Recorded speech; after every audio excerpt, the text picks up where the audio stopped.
நவகிரகங்களும் மாறிட்டே தான் இருக்கு.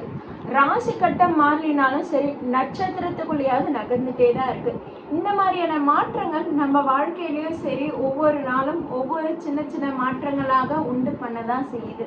இந்த மாற்றங்கள் நம்ம வாழ்க்கையில என்ன மாதிரியான பலன்களை கொடுக்க போகுதுன்றத நாம இங்க பார்க்க போறோம். அந்த வகையில ஆகஸ்ட் மாத ராசி பலன்கள்ல எந்தெந்த ராசிக்கு என்னென்ன பலன்கள்னு பார்க்கலாம். ஆத்ம நமஸ்தே, நான் உங்க வித்யா பேசுறேன். தனுசு ராசினருக்கு இந்த ஆகஸ்ட் மாத ராசி பலன் எப்படி இருக்க போகுதுன்னா, அதாவது கடந்த 2 மாதங்களே நீங்க கவனிச்சிருப்பீங்க, உங்களுக்கு எல்லா சலுகைகளும் தவிர்க்கப்பட்டிருக்கும்.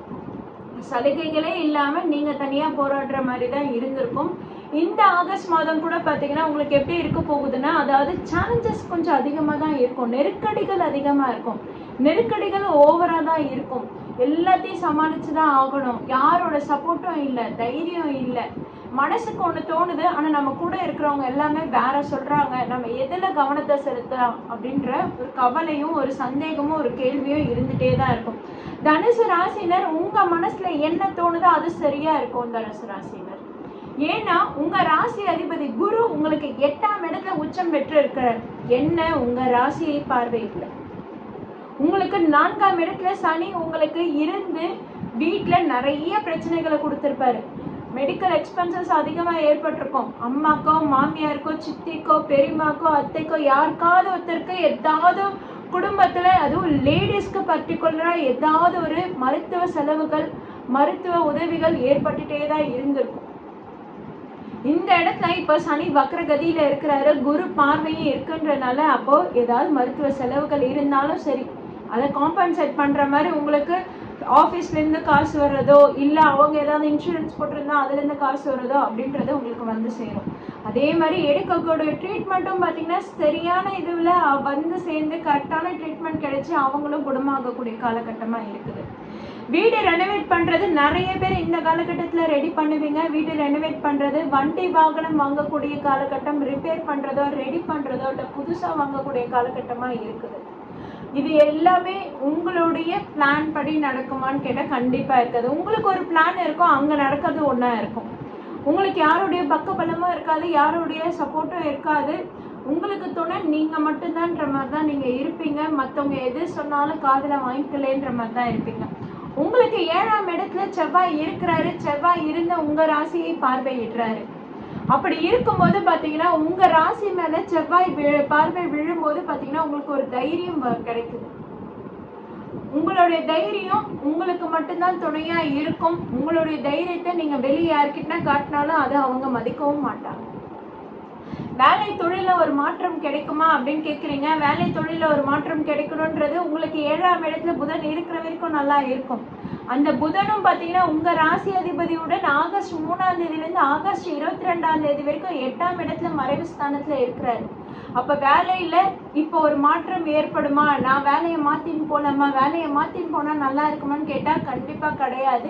இந்த காலகட்டத்துல எந்த வேலை மாற்றத்துக்கும் வேலை சேஞ்சஸ்க்கும் முயற்சி எடுக்காதீங்க, முயற்சி பண்ணாதீங்க. அது இன்னும் எந்த மாதிரி சிக்கல் கொடுக்கும்ன்றதோ நம்மளால கணிக்க முடியாது. சூரியனும் உங்களுடைய 8ஆம் இடத்துல, உங்க குருவோட சூரியனும் உங்களுக்கு 8ஆம் இடத்துல மறைவு ஸ்தானத்துல ஆகஸ்ட் 17ஆம் தேதி வரைக்கும் இருக்குது. அப்போ தந்தையோட உடல்நிலையிலையும் அக்கறை செலுத்துங்க, தந்தையோட உடல்நிலையிலையும் கவனம் செலுத்துங்க. அதுலயும் கொஞ்சம் ஆரோக்கியத்தை அதிக கவனம் செலுத்துங்க. உங்களுடைய ஆரோக்கியமும் முக்கியம். அப்போ குடும்பத்துல இருக்கிறவங்க ஆரோக்கியமும் முக்கியம், உங்களுடைய ஆரோக்கியமும் முக்கியமா இருக்குது. 7ஆம் இடத்துல இருந்து செவ்வாய் அதிகமா உங்களை வீட்டை பார்வையிடுறதுனால பாத்தீங்கன்னா தைரியம் வர்றதோட பாத்தீங்கன்னா உடல் உஷ்ண சம்பந்தமான பிரச்சனைகளும் அதிகமா ஏற்படுது. அடுத்ததா லவ் அண்ட் ரிலேஷன்ஷிப்ல இருக்கிறவங்களுக்கு பாத்தீங்கன்னா இந்த காலகட்டம் உங்களுக்கு கொஞ்சம் அனுசரிச்சு போகக்கூடிய காலகட்டமா தான் இருக்கும். தேவையில்லாம உங்களோட பார்ட்னர் உங்க மேல கோவப்படுவாங்க, சரியா புரிஞ்சுக்க மாட்டாங்க. உங்களுக்கு தாழ்வு மனப்பான்மை ஏற்படக்கூடிய அளவுல கூட அவங்க பேச ஆரம்பிக்கலாம். ஆனா எதுலயும் நீங்க கவனத்தை செலுத்தாதீங்க. உங்க மனசை நீங்களே காயப்படுத்திக்காதீங்க. நீங்களே உங்களை விட்டு கொடுத்துடாதீங்க. ஆமா எனக்கு எதுவுமே இல்லை போல இருக்கு அப்படின்னு விட்டு கொடுத்துடாதீங்க. பொறுமையா நிதானமா இருக்கிறது ரொம்ப ரொம்ப நல்லது.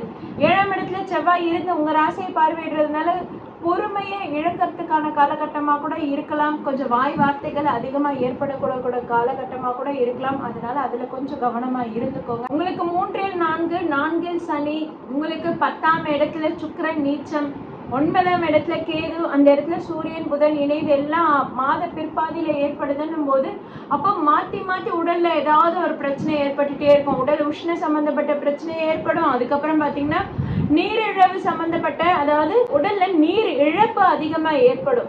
அப்போ எப்பவுமே பாடி ஹைட்ரேட்டடா வச்சுக்கோங்க. எப்பவுமே தண்ணி அதிகமா குடிங்க. தேவையான அளவு தண்ணி குடிச்சிட்டே இருங்க. உங்களுடைய ஹெல்த்ல கொஞ்சம் கான்சியஸா இருக்கிறது ரொம்பவே நல்லது. அதே மாதிரி பாத்தீங்கன்னா உங்களுக்கு மேரேஜ் லைஃப்லயும் சரி அனுசரிச்சு விட்டு கொடுத்து போறது ரொம்பவே நல்லா இருக்கும். அந்த இடத்துல நீங்க நிதானமா செயல்படுறதும் நிதானமா முடிவு எடுக்கிறது மட்டும்தான் நல்லது. அதாவது என்னன்னா, உங்களால டக்குன்னு ஒரு சேஞ்சஸ் எடுத்துட்டு வர முடியாது. நம்ம சொல்றது, நம்ம யோசிக்கிறது எல்லாமே கரெக்டா இருந்தாலும் எதிராளு அதை கேட்டுக்கிற மனநிலையில இருக்க மாட்டாங்க. அந்த இடத்துல நீங்க பொறுமையா நிதானமா தான் இருக்கணும்.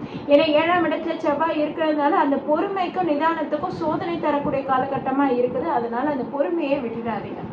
மேரேஜ்க்காக பார்த்துட்டு இருக்கீங்கன்னா உங்களுக்கு இந்த மாதத்தை விட வரக்கூடிய மாதங்கள் ஓரளவுக்கு நல்லா இருக்கும். ஏன்னா இந்த மாதத்துல பாத்தீங்கன்னா உங்களுக்கு சுக்கிரனும் நீச்சம் அடைந்து இருக்கு. அதே மாதிரி உங்களுக்கு 7ஆம் அதிபதியான புதன் உங்களுக்கு 8ஆம் இடத்துல மறைவு ஸ்தானத்துல இருக்கிறாரு. அதுக்கப்புறம் ஆகஸ்ட் 23ஆம் தேதி 9ஆம் இடத்துக்கு மாறினாலுமே அங்க கேதுவோட இணைவு பெற்றிருக்கிறாரு.